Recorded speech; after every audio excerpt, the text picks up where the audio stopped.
Hi, everyone. Thank you for coming to my talk on Elm. And I know it's been a long 2 days, and I hope you still have some time to listen to me talk about.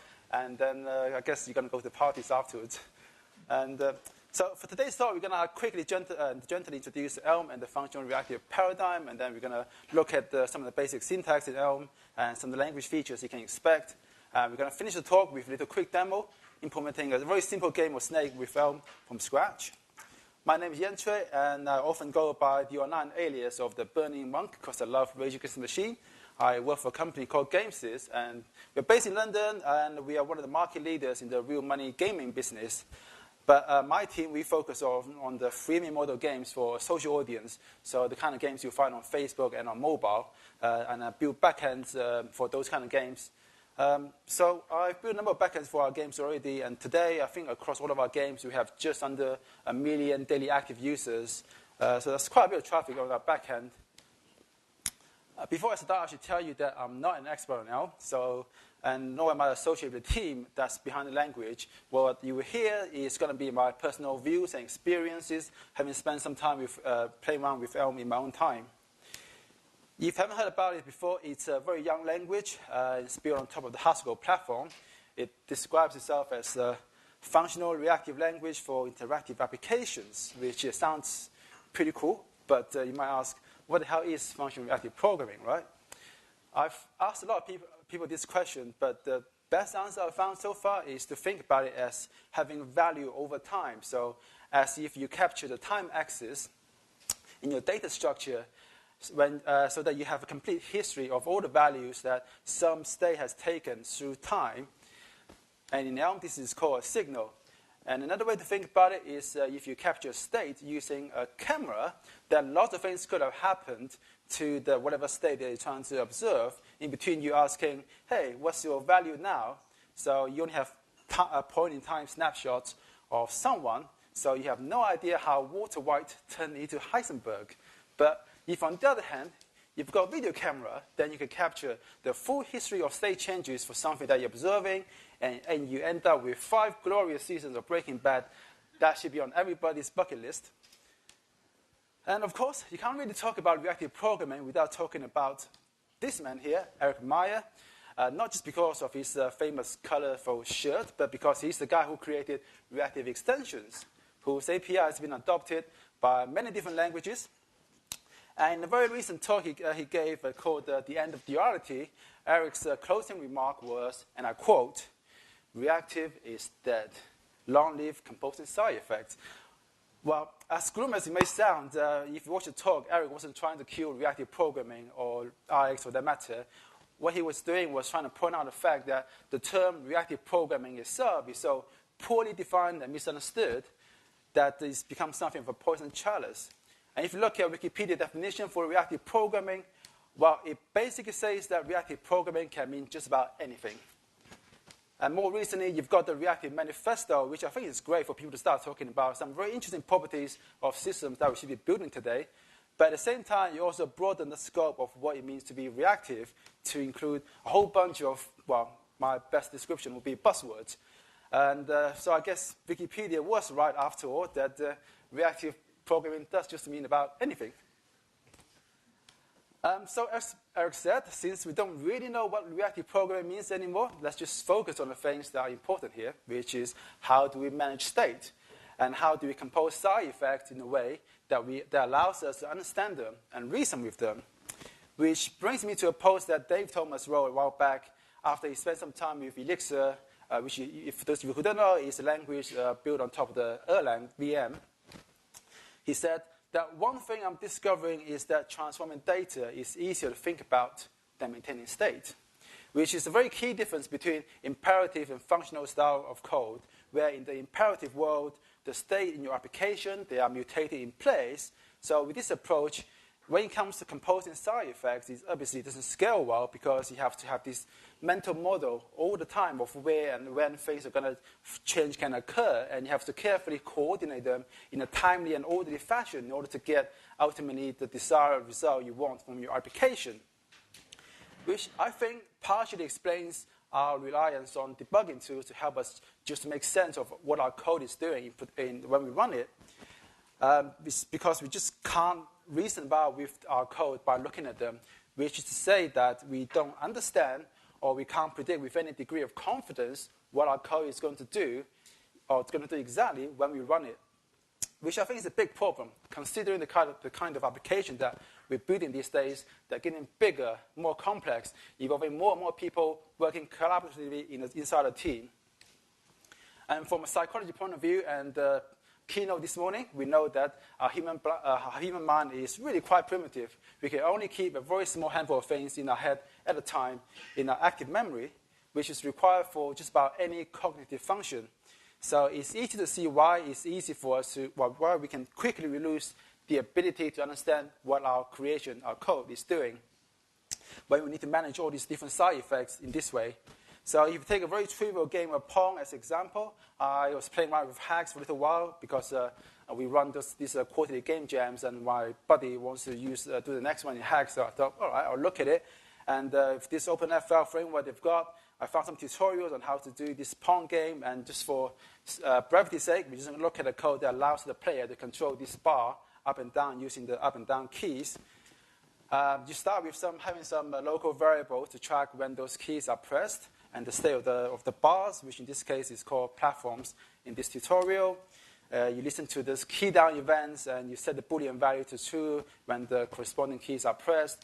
You do the reverse when the keys are released.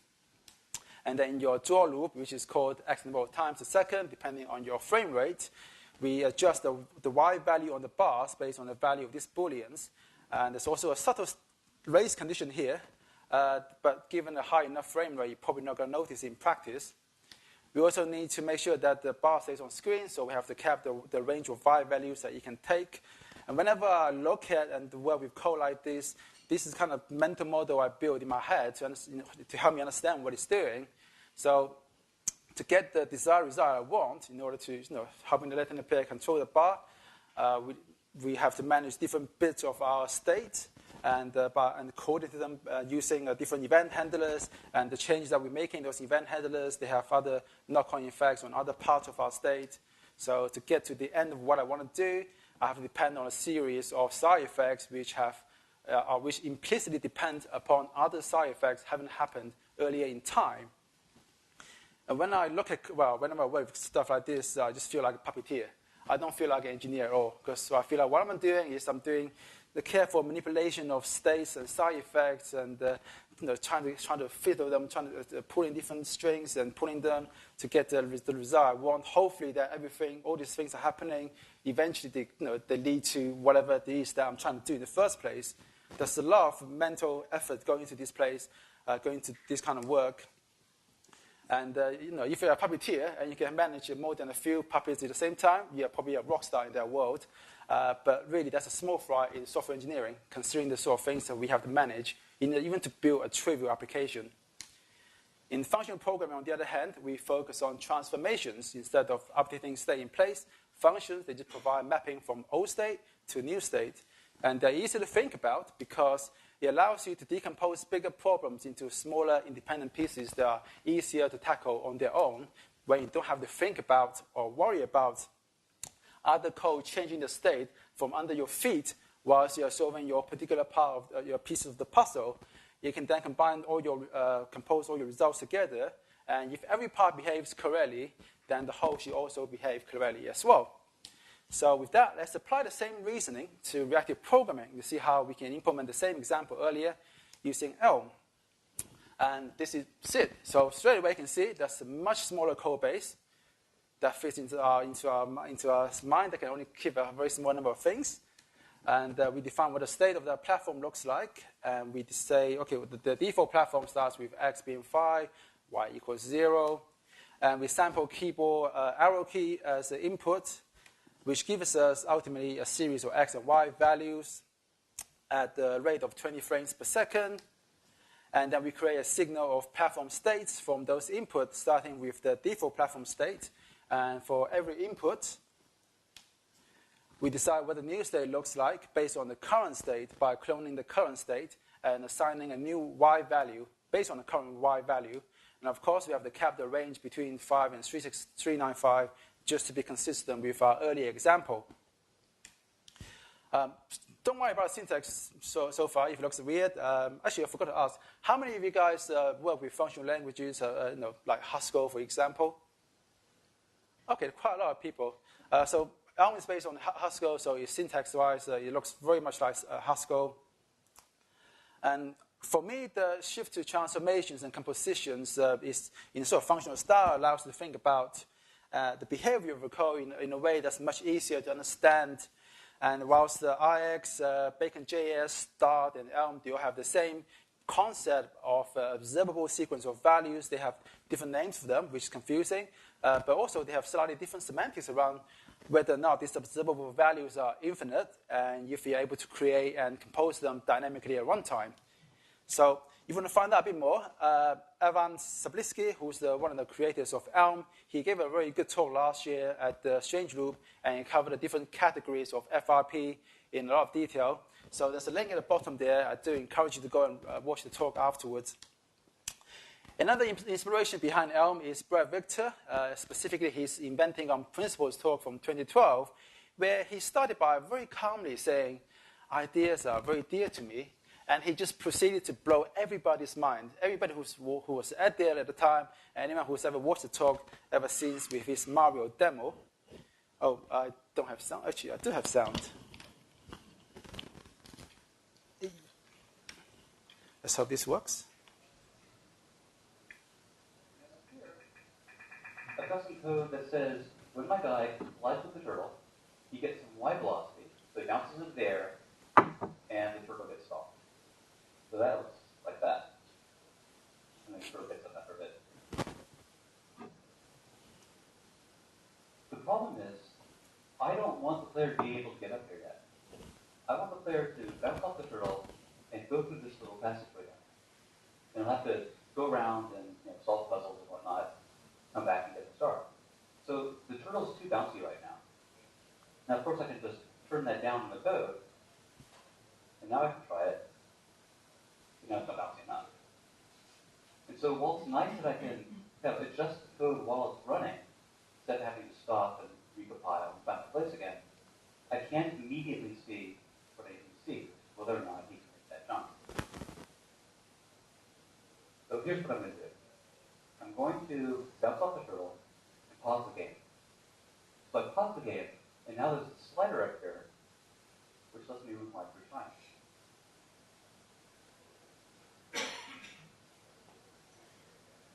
And now I can rewind to back before I made the jump and change the code to make it less bouncy.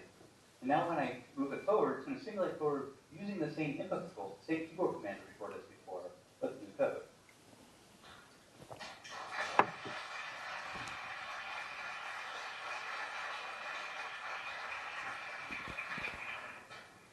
This is not good enough.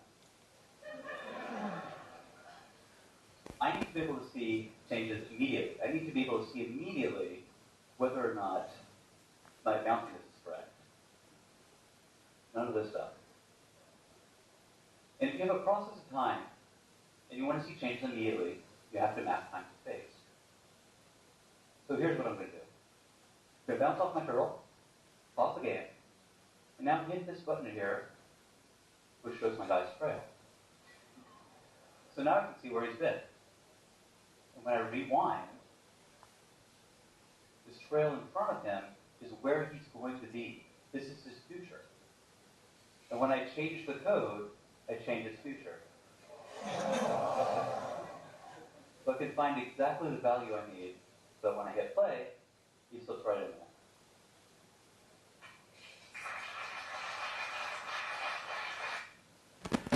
Brett Victor, seriously, he's amazing. Go and find his talks. He goes by the Twitter alias of Worry Dreams, and he's got lots of different talks on his website. They are just mind-blowing.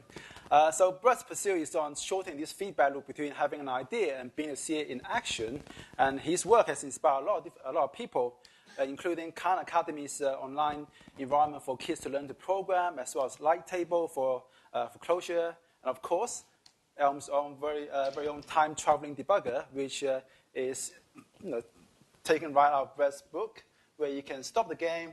As you're running, the debugger is keeping track of the event, so you can change the values. You can see the different state of the Mario through time by dragging the bar.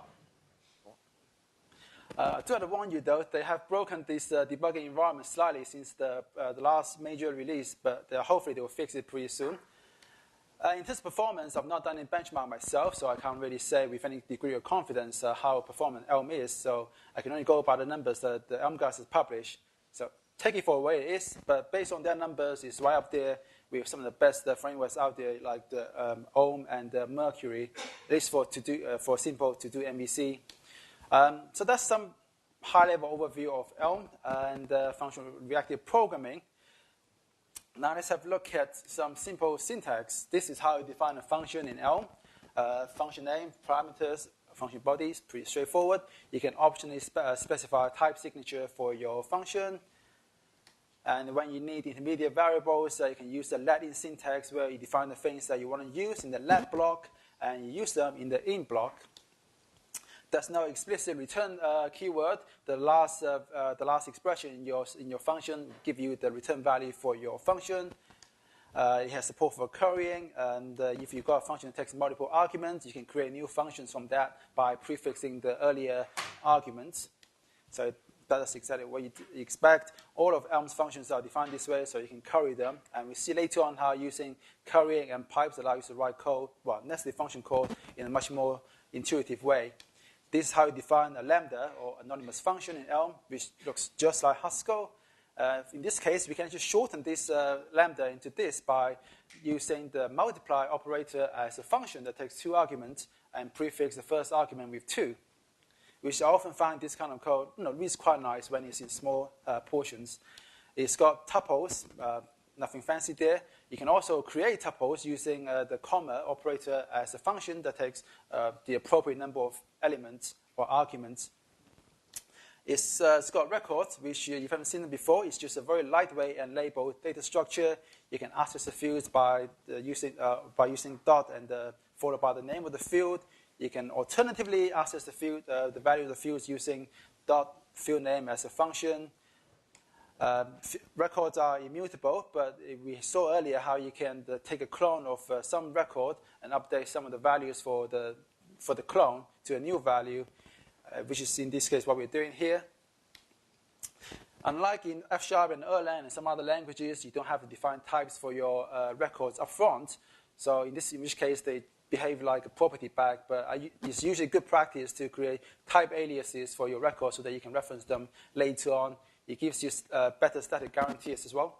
And Elm also has this concept of an extensible record, which is generally recommended over regular ones because they tend to make your code, depending on them, more reusable. You can read this as we've got a type alias for extensible record called name, which has to define a field called name, which has a type of string.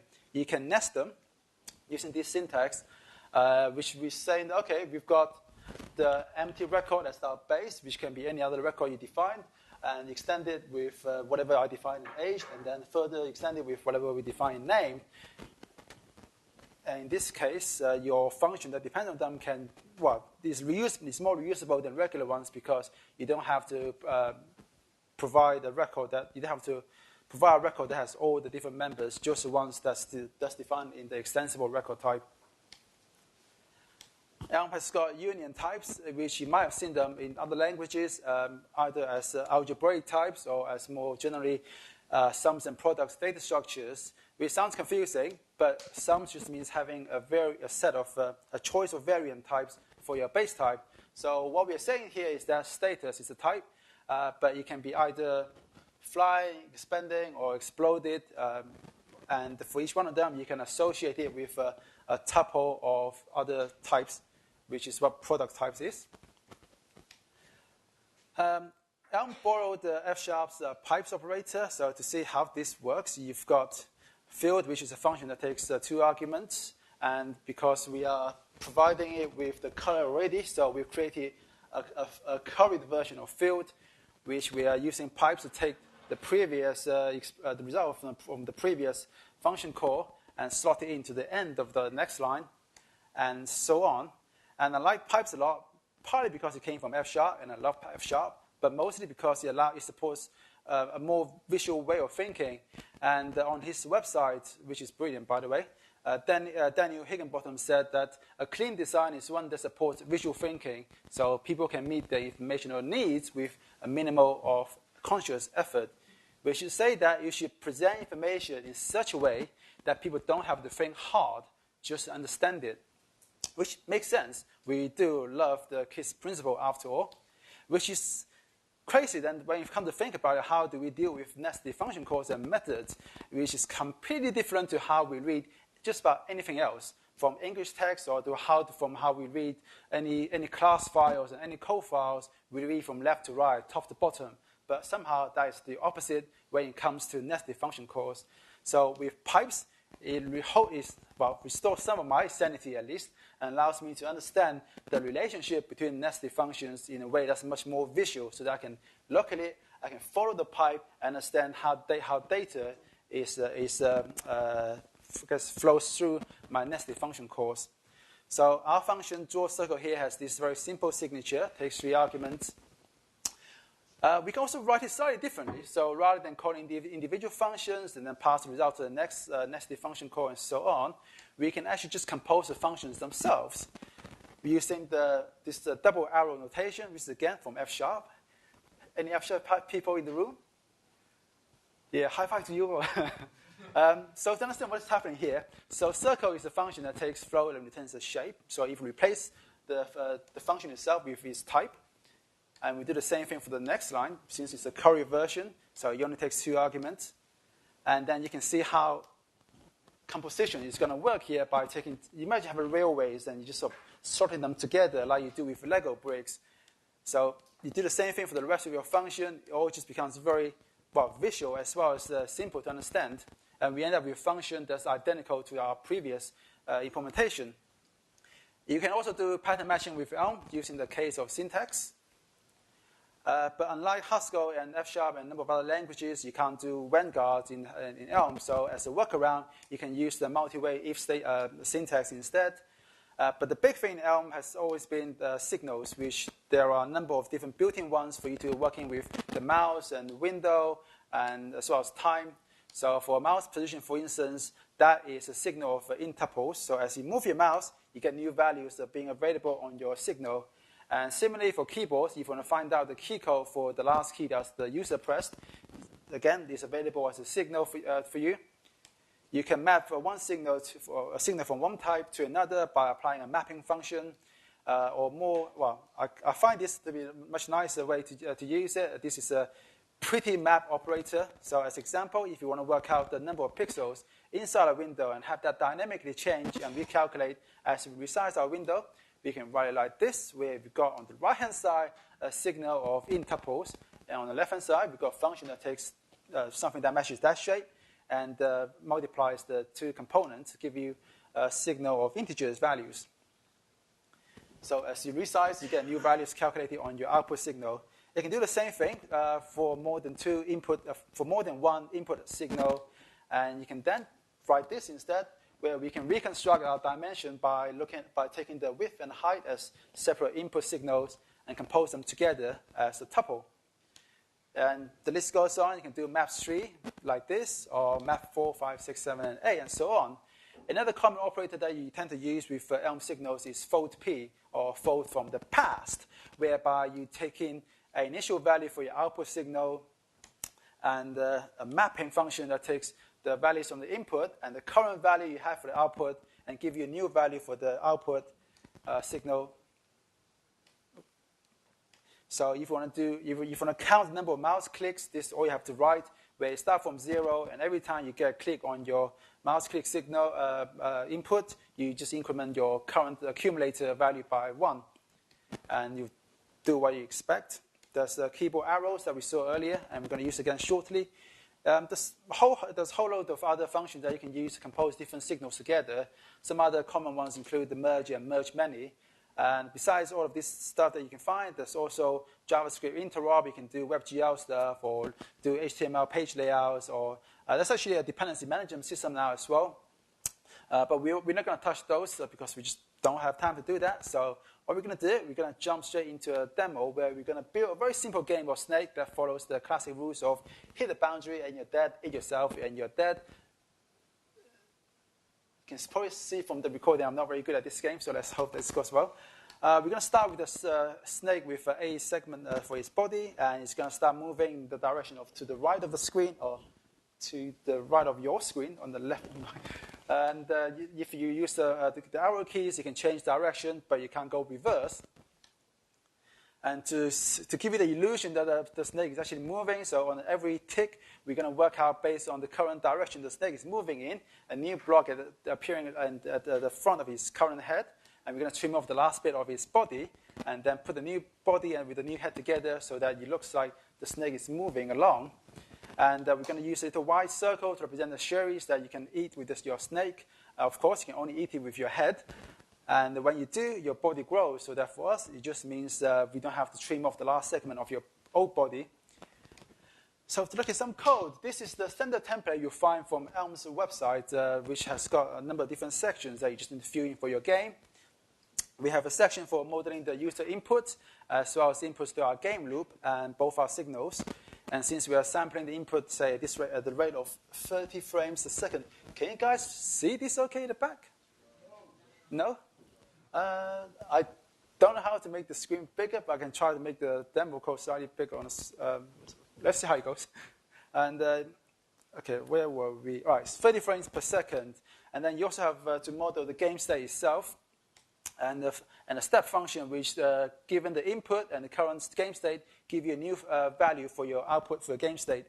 And we put that together using a fold P, and to give ourselves a signal of game state values, which we just pipe it through to our display function to draw it on a screen. And to put everything together, we assign at the bottom there element.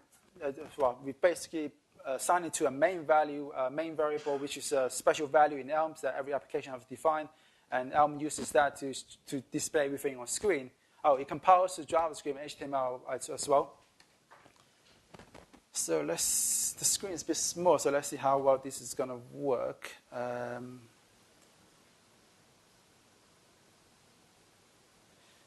Let's change the monitor setting.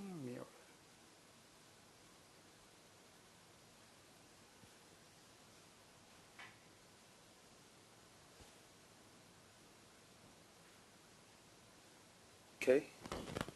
This is readable, right? Okay. But it needs slightly more space on the right side to work with. So this is the standard template we used that you can get from the Elm website. I've added a few more inputs just so that we don't have to do this during the demo. The first thing you do is you have to model your user input, in which case we're going to allow you to use your keyboard arrow keys. So we know it's going to be X and Y value, and also you can use space. Let's just give myself a bit more room here to work with whilst we do this. Okay, and we're going to have a default user input. In this case, we just say it's going to be arrow with a neutral value for X and Y. And we're going to need to track the arrow keys when they're pressed and put them into a user and shuffle them into our user input type. So arrows is going to be taken from the keyboard.arrows, and also we need to track the space keys when it's being pressed and turn them into our user input type so that we can merge the two together later on. So spaces is going to be based on keyboard.space, which give you a signal of Boolean values, which we can't really use. So we have to pipe it through, give it to another function that takes the Boolean and say, okay, if it's pressed, then give me a space. Otherwise, give me the default user input. And then our user input type here at the end is going to be, okay, merge the arrow with the spaces. So let's compile. No compile errors. You can also enable hot swap, but the network seems to be flaky, and whenever you're compiling, it's sending to the Elm's web server. So I've disabled it here, but when you're working on your code and trying to experiment quickly, you can just enable this so that as you're typing, your code is compiling on the fly as well. Next thing we want to do is we want to model a game state. when we first start the game, when we first get into the game, it's going to be not started. And then once you start it, we're going to need to track the state of your snake and the sherry. And for the snake, we're going to use a record to represent that.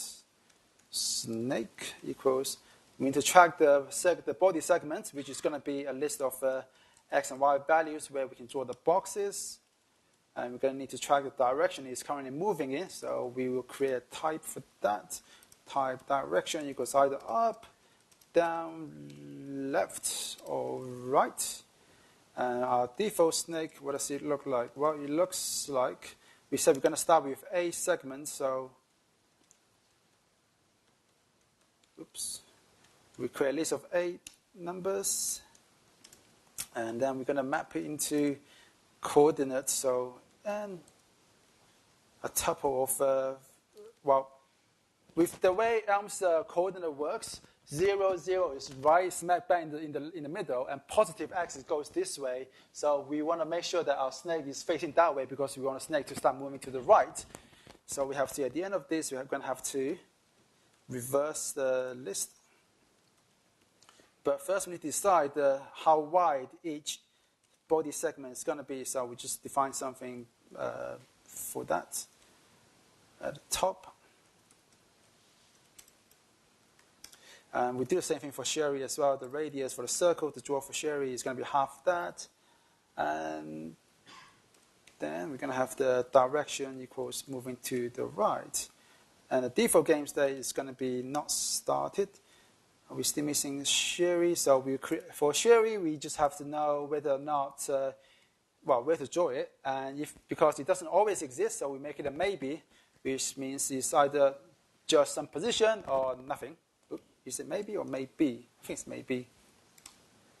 See if they compose. You say not started. Okay, everything's fine, but we're not drawing anything yet, so let's implement that for the display. Well, we need to have a background, so let's make that a rectangle that covers the entire window to float H, and we're going to fill it with the color black. And then for our actual game content, well, it's going to depend on our current game state, what we draw.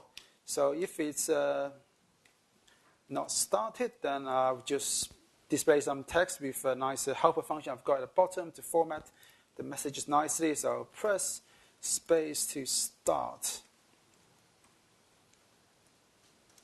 And then we're going to put everything together and put them into a collage that covers the entire window. Draw the background first, then the game content. So if this now. Okay, that works. But we also need to deal with the case once the game has started. We can use pattern matching when we try to get the different components from our record, doing just this. And then we say sherry. So the snake is going to be made up of its body segments. So segment, since each segment ultimately is just an XY position, so we do that. We draw a rectangle of our dimension, segment dimension, and then we're going to fill it with the color yellow. We're going to move it to the right position where it's supposed to be. And then depending on whether or not the sherry exists, if the sherry doesn't exist, then we just have to draw the snake. Otherwise, we have a position for our sherry, which we need to draw a circle. So we say, okay, circle sherry radius. We're going to fill it with the color white and then move it to where it's supposed to be. And then we also need to remember to draw the snake still. Typo there. So close. Almost a flawless demo. Okay, so nothing's going to happen because we don't have any transition logic for our game state yet. So we do that here. Or in this one function, we say, okay, well, depending what the game state looks like, if it's not started, and then we're going to inspect the user input. If it's space, then we know, okay, we should start the game. Then start it with the default snake. And there's no sherry. Otherwise, the game state stays the same, unchanged. Okay. Not this right. No. Node started. Thank you. Oops. Okay, so let's see what happens. Well, it's doing something. So we're on the right track, but because once the game has started, we don't have any transition logic for moving to the next frame, which is why it's just got stuck there. So that's what we're going to do next. We're going to say, okay, we're going to grab the segments and the direction for the snake and the state for the sherry, and then we're going to work out the next the direction is going to be moving in based on the user input. I've got a helper function down below so that you don't have to watch me type all day for doing that stuff. So get new direction, that takes, okay, only takes x and y value from the arrow and the current direction. So we will do is we're going to have to clean our input up slightly. Let's say arrow is based on the user inputs. If it's arrow, then we just take whatever value that's there already. Otherwise, we just use some sensible default value, y equals 0, and then we can use our helper function here to say arrow and the current direction. We also need to, based on the new direction the snake's moving in, work out its new head position, which I've got a little guy here to do. So this guy needs to know the where the head is right now and the direction that it's moving in. So what we need to do is get the head from our list of segment bodies and the new direction. And then our tail, we said earlier that we're going to trim off the last segment. So we take list the length of segment -1 of segments. We also need to work out whether or not it's game over. And I've got a little function here to say, okay, given the window dimension so that we can detect when our snake has hit the boundaries and its new head and new tail position, we can work out whether or not it's game over here. But there's a problem. We don't know the window dimension, so we're going to have to get that into our game state loop somehow, which we'll do very shortly, just new tail. So we do that, well, I know for a fact, because I've done this a few times, that we're not going to use the time delta, so I just define or override it. And the window dimension is in integers, so we go down below here where we're capturing the user input into our loop. Change that to window.dimensions. And now we have this available as, we just call it window dim. So now we almost have something that we can see in screen. So if it's game over, well, the game state is going to go back to not started. Otherwise, it's going to be started still. And what does the new body looks like? Well, it's got a new head. It's going to be attached to a new body, new tail. And the direction we're going to be moving is going to be the new direction. We haven't done anything for the sherry, so let's just take whatever we were given in the first place. Okay, well, game over condition seems to work. So the next thing to do is to spawn the sherries on screen with some random probability. So we have to do some work to get random working in the Elm, which I find to be one of the weird, strangest thing I've seen. But I understand why they did it. So you have initialize this, you have the initial seed for your random to generate in random. And every time you generate a new random value, you also get back new seed so that you can generate more random values. And we need to capture that seed as part of our game state once the game has started, which is down here. Random.seed, which also means that everywhere we are, okay, first when we initialize the state, we need to give it the initial seed. For a proper game, you're going to want to have a different way to generate initial seed rather than being a constant. Otherwise, you have the same gameplay every single time. You know exactly where the sherry is going to spawn. But we ignore that for now. Okay, seed, and we also have started here. And then I think that's it. And I have a little helper function down below here to generate X number of random values and give me back the new seed. So back in our loop here, we say, okay, I need a random for deciding whether or not to spawn, and then where to spawn it on the X and Y position, and a new seed. I want to generate 3 random values using the current seed. So I also have to pass the new seed along. Let's make sure that it compiles for now. Okay, still good. So now, the new Sherry state, what is that going to look like? Well, if the current Sherry is nothing, and let's say, what's the sensible value? Let's say, I don't know, 0.2. There's a 0.2 chance we're going to spawn a new Sherry if there's no Sherry right now. Then we want to spawn a Sherry that takes in the dimension of the window and random x and y values to use. So window dimension and rand x and rand y. Otherwise, Sherry stays the same. So now we compile and run our game again. I forgot to pass our new Sherry state along. Okay, there you go. But we're not eating it, because we don't have the logic for that. So that's what we'll do next. Did we eat the Sherry? Well, if the current, okay, we can do, let's do case off for this one. So if there's no Sherry, obviously we didn't eat it. Otherwise, we can find out the position and see whether or not it overlaps with the head of the snake. So we take the function here that takes the head position and the position of the Sherry. Whether or not it's overlap, new head and the position of the Sherry.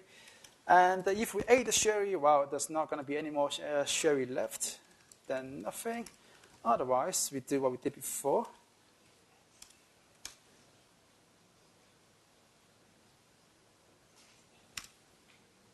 Voila. Well, we're eating the Sherry now, at least. But our snake is not growing. So, one last change to say, okay, if we ate the Sherry, then return the old body as a whole. Otherwise, we trim off the last segment. And with that, we should have a working demo. There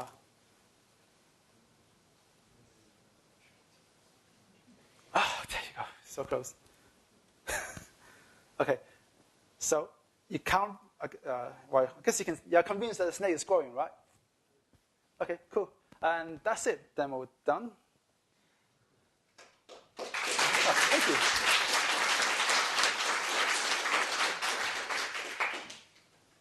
Let's go back to slides. Where did I put the slides? Right behind it.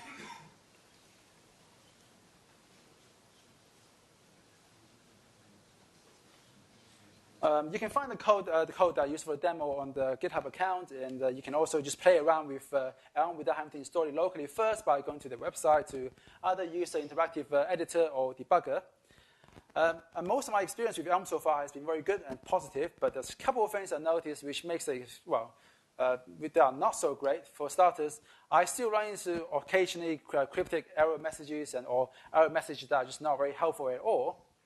But they seem to be more and more rare these days.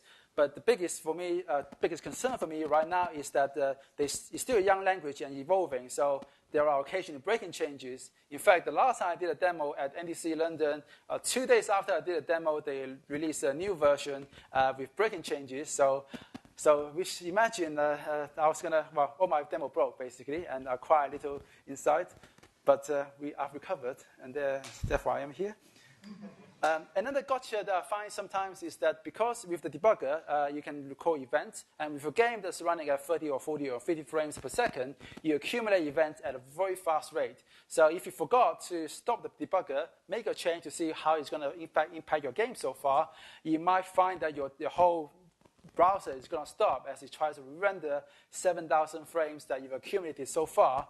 So that's a painful mistake that I've made a few times whilst I was editing with the online debugger. And when that happens, unfortunately, I lose all my changes, or I have to wait 10 minutes or whatever however long it takes to draw every frame. But despite all of these small obstacles, it doesn't stop you from actually using Elm for some interesting things right now. I made a missile command game, and you can also find examples of other more interesting games like what's this game called again? Tetris. Oh God. Brain freeze. There's also a bunch of other demos you can find on the Elm's example website. The most interesting thing I found so far has been the 4.4 page by the Firefly guys. So Brian Hunter, who is on the program committee for this conference, his company's website, we've got this 4.4 page which is written all in Elm, which is pretty awesome. Aside from that, I also know one guy, and only one guy, who's been brave enough to release Elm into production, building a production-ready web application. I need to find out from him how well it's going so far and what are some of the problems that he's run into with running Elm application in production. But it's possible, and besides games, you can also make web apps and a bunch of other stuff as well. So I think we're just running out of time. And thank you very much for listening. If you want to get in touch, you can ping me an email or find me on Twitter afterwards. And yeah, thank you very much for your time.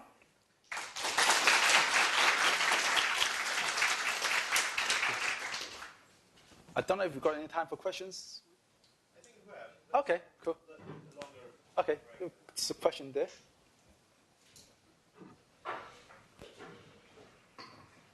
Is there any tutorial for Elm, like learning with Haskell or something? There are quite a few tutorials on the Elm website, as well as hands-on examples where you can open it up in the online editor and just try things. And because the editor has got this hot swap, auto-update ability, you can just try things and you will render straight away. So it's actually quite a nice learning experience from that perspective. Oh, and one of the guys who did the Elm talk earlier, I forgot his name, but he's actually written, I think it's elmbyexample.org website with a bunch of tutorials as well. And the trouble with some of this content is that they may be out of date as they introduce breaking changes, but hopefully the ones on the official website is up to date. Any other questions? Okay, this one there. At some point in your demo, you were having a non-exhaustive pattern match, and right. The game did crash. Isn't like this environment, this interactive environment thing, or? Well, no. If you have missing match clauses, it would crash. But before they broke the online sort of live hot swap capability, what can actually happen is that, okay, you broke it, you change your code, fix it, and then straight away, it sees the snake goes off the screen because it got to the point where, okay, I recompiled, I still know what my current state looks like or the last valid state looks like in my application. I'll just continue on with the code, the new code that you've given me, and continue. So that snake will just keep moving. But that hasn't worked since the last major, not even major release, not the last minor release, because there's some change. They broke the editor somehow. But I guess for real application, you probably would end up with exception. There are some exception handling capabilities in Elm as well to handle those things, as well as being able to do HTTP and I/O operations as well, and you get back signals for those responses. Okay. Any other questions? Okay, that's one there. So. How do those anonymous records work? They give you any type guarantees or any tag typing, especially? Sorry, how does? When you don't use the type alias right. records, Mm-hmm. but use this anonymous records, as I understand them. Yep. When you use them in the function, does the function have some kind of static constraints or something? Well, with Elm, everything is basically all your Elm code gets compiled into a static graph. So everything is fixed in place. So I imagine they might do some compilers resolutions thing or generating anonymous types so that they know statically what your function requires. So you can say my function requires a record that's got value X and Y, without having to say, okay, it depends on some type alias of given to this record with this shape. So it works that way as well.